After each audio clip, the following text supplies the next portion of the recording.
Oh, studio time, 8:42. The radio station is News Talk K57. Hi, this is Ray. Looking forward to a fantastic weekend. I hope you've got some plans with family. And if you are not the dad of the family, well, then find out what it is that you can do to make this Sunday just that much more spectacular for him. Now, I know, as hard as I like to think I try, I know I'm not the father of the year. I know that there are probably some things that I do as a dad that annoys my kids, and things that they wish that I would do a little bit more. But I guess the winning is in the trying, and it's always nice to look around and see other people that can be great fatherly role models. So if you want to know how you can do it right, then there are ways that guys that you can look at and say, okay, this guy appears to be doing it correct. I'll give you an example.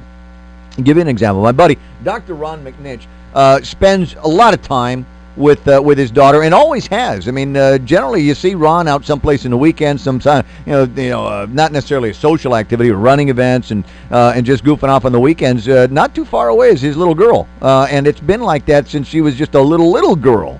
And you know what? That's a special relationship that daughters have with their dads and dads have with their daughters. And you do, from my perch, a pretty good job at it, Dad. Oh, thank you, Ray, and Hafide Guam. Yeah, my daughter, once she found out I could buy things, she really loved to hang out with me. So we oversimplify, don't we? I get that.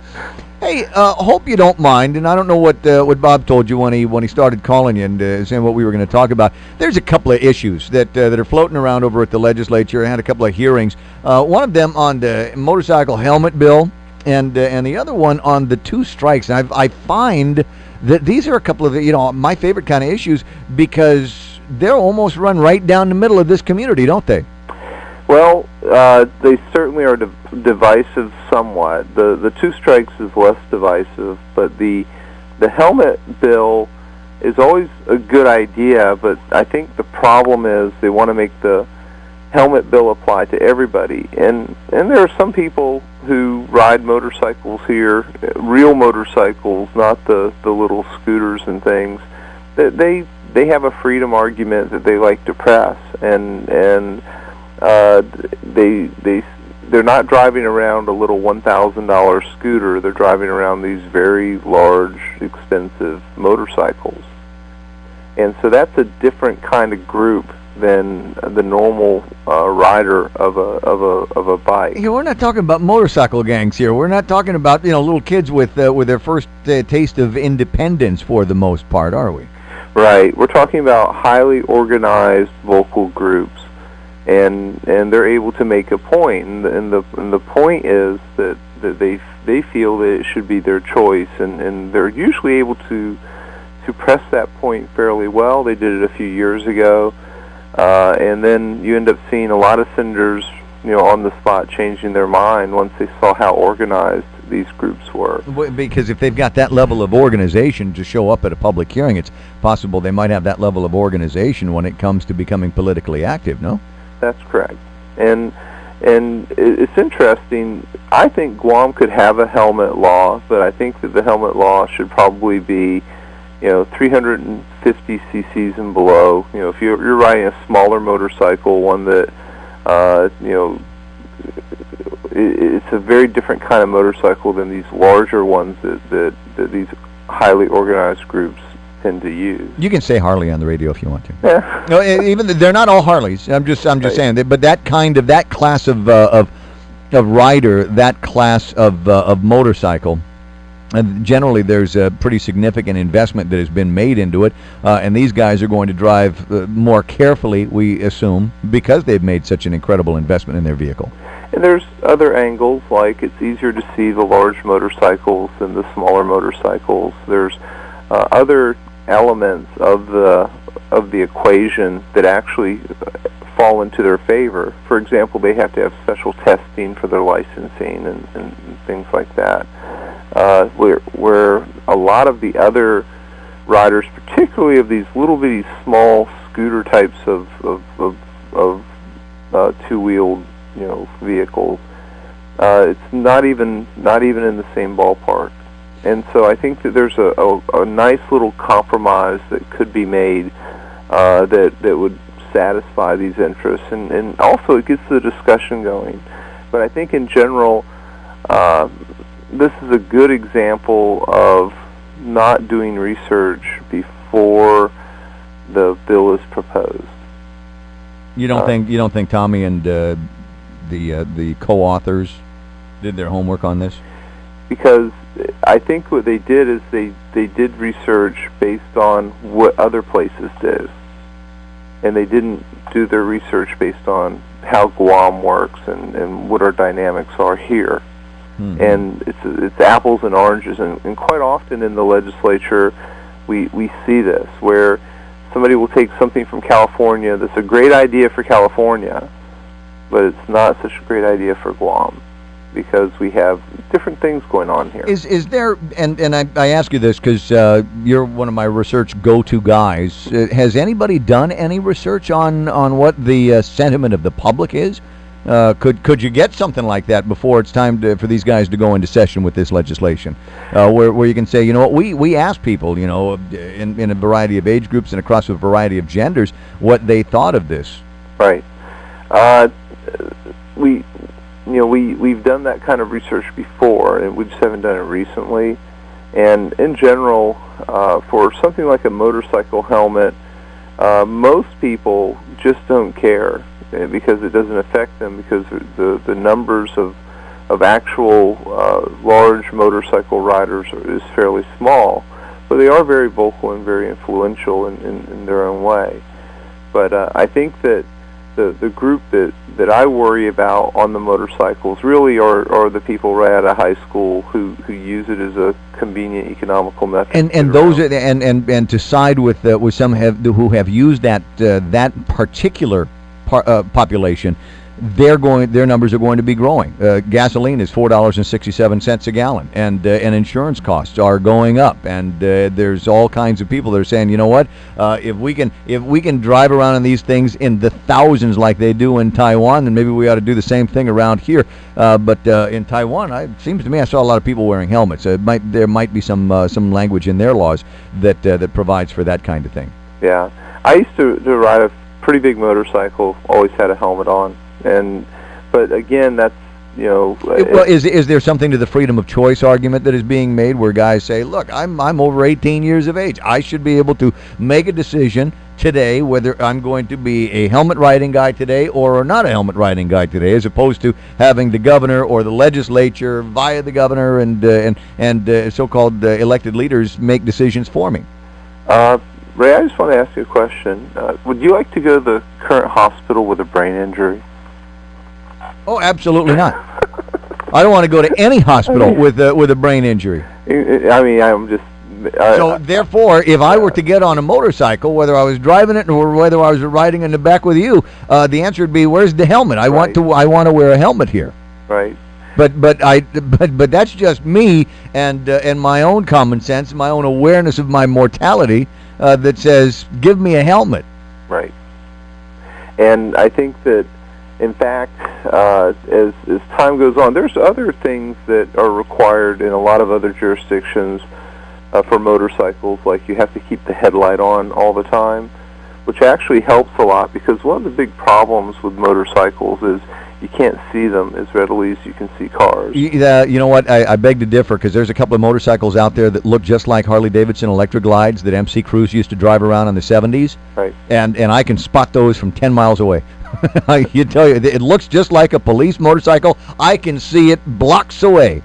Right.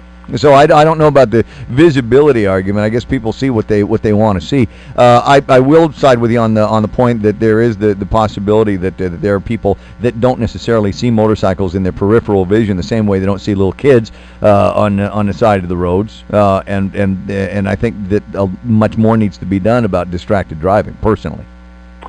Absolutely. On the distracted driving part. 8:52. You know what's coming into the conversation is Senator Tommy Morrison, who can give me an actual debrief of the paperwork and the discussion that took place last night. Morning, Senator.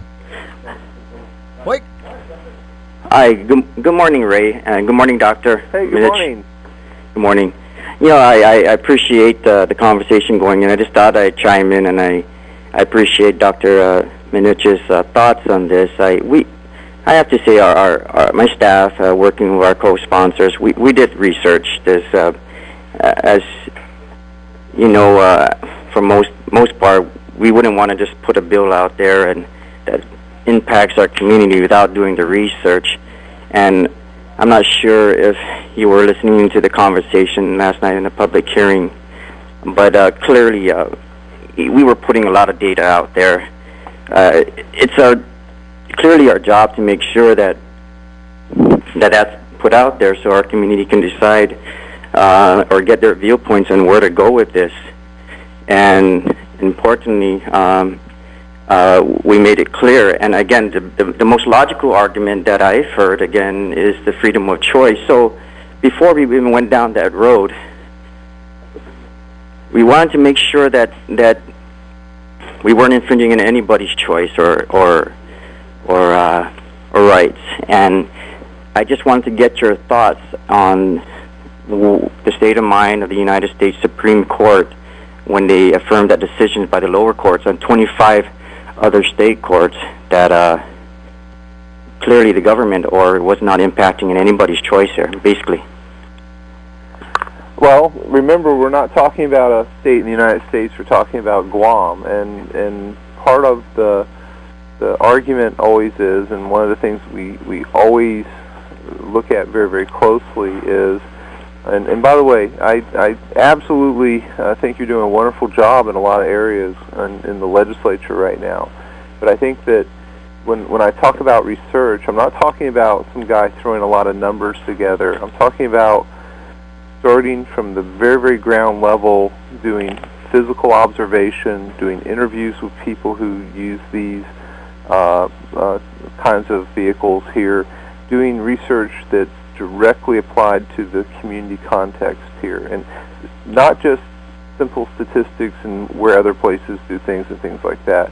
I'm talking about empirical research that deals with our particular case. But as far as what a Supreme Court says, one of the things I said a couple of years ago, right at the beginning of our current governor's term, is people love to run to courts and to lawyers for decisions and leadership. And really, the reality is we need to talk to our citizens and connect with our citizens and get answers from our citizens. And quite often, we love to let lawyers and judges do that for us.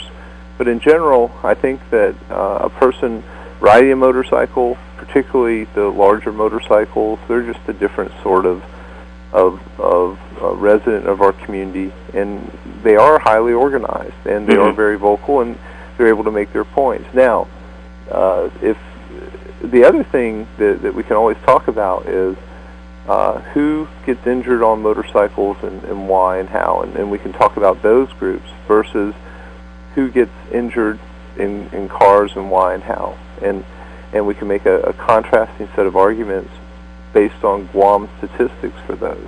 But in general, it's a tough job being a legislator, and it's certainly a tough job proposing ideas that not everyone agrees with.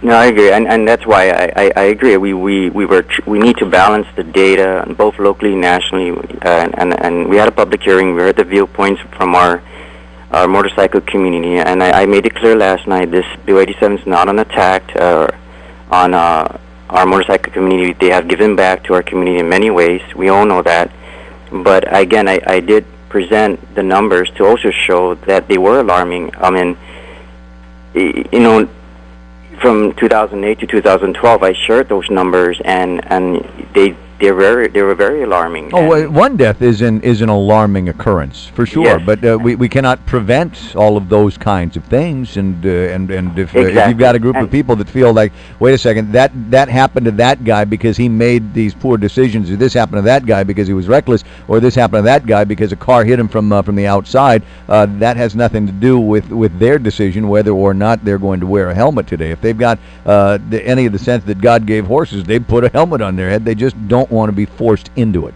Yeah, you're right, Ray, and I'm hearing those viewpoints as well, and I also heard the viewpoints from those victims that came there, and I really thank them for their courage to come forward and to share that a helmet saved their life, and I'm sure other people still feel it's still their choice, and I respect that. At the same time, we do make decisions on experiences and listening to people that had these experiences as well. And I'm not sure if we can count out the reality of those experiences when we make decisions. So, and then of course you match it up to what the United States Supreme Court and many other courts were saying, and the experience I had firsthand matched almost word for word exactly what the Supreme Court was trying to say with as far as impacts to society. Now, your choice is your choice, but how far does that go as something should happen on the society, and how far should the public or our community get involved as far as making a decision? I tell you what, I give you credit for bringing up the question. I mean, you knew that it was going to be contentious going in. I mean, that's you should do that and then follow it up with legislation to ban riding in the back of pickup trucks universally. You know, while you've got it open, and you can gather a reputation for asking some pretty tough questions over at the legislature. Yeah, you know, and it has to, and I thank you for bringing it up. One life is too many, and I know it was very contentious, even with the seatbelt laws, even car seats in the back of a car for our toddlers, our kids. That was challenging, and the arguments there were clear too. But you know, we know they don't save every life, but we know too that it can save a life. Guys, and I'm just saying that I know a lot of these guys pointed out some issues that it's not their fault. I know that. You can give everybody the training in the world, but heck, if somebody hits you on the road or at a traffic light, the hell. At least we know there's a percentage of a chance that a helmet will help you prevent you from some massive injuries. Senator, I got to break away. I've got the news coming up, and Dr. McNinch, we'll table the other side of the conversation.